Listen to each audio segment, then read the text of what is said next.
Hello everyone, my name is Josh, and this is CastleScape. CastleScape is a 2 to 4 player deck builder that features elements of area control and area building on a central game board that forces players to interact with each other. What I really tried to do with this design is give players a really fun and enticing strategic feel while they play a kind of chess-like or Go-like mechanic on the game board.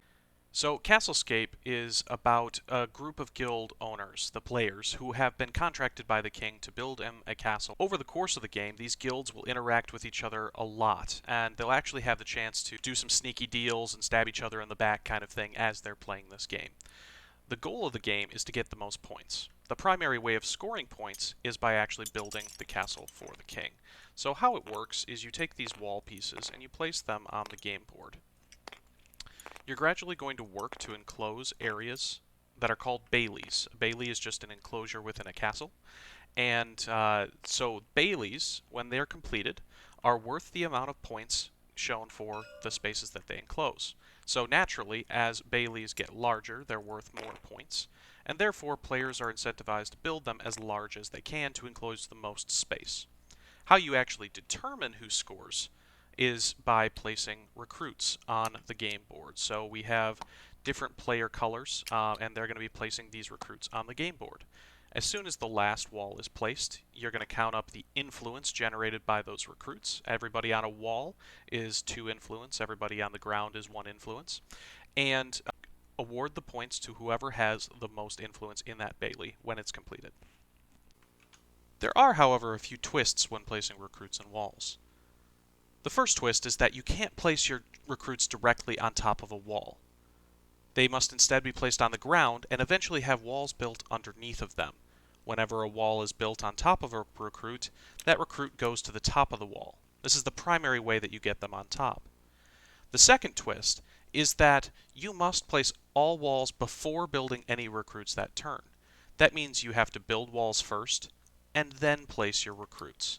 Let's take just a moment and talk about the player deck. So you have recruits, you have gold, which is your ability to purchase stuff, and you have walls.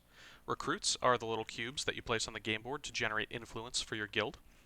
Walls, you pull walls from this track over here called the inspection track and place them on the game board. And gold is, like most deck builders, the ability to purchase things in the standard market for the cost shown in the top right hand corner. We also have another part of this game that's called the back alley. These are the shady deals that I was referencing earlier. Some cards have effects that will send them to the back alley. This one, for instance, Clumsy Thief, will generate an infamy. So if you play this card, rather than going to the discard pile like a normal deck builder, you're actually going to place it in your back alley. When you go to shuffle your discard pile to create your draw deck again, you're going to count and increment any effects that are in your back alley, in this case 1 infamy, and go up the track with the infamy. Whenever the inspection track ends, the king is going to come and inspect the castle. And if he finds out that players have been performing shady deals or stabbing each other in the back, he's going to remove their influence from the board based on how much infamy and corruption they have. Let's say black player had 3 infamy in this case and no corruption.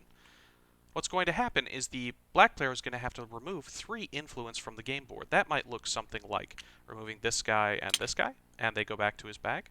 Or it could look like this. You have to make choices on what you want to remove and which areas of the board you want to focus on. Players also have the opportunity to earn extra points doing other things besides just building baileys. There are goals that have been put forth that the first player to achieve them will gain the points for doing so. Contracts work a little bit differently than goals. So you get a few of these at the beginning of the game, and over the course of the game you have the opportunity to get more by buying new contracts with this card. These cards, if you have completed their goal by the end of the game, you will get the points listed in the top left-hand corner. The game ends when the last of the walls are played, and there are no more walls left in the bag.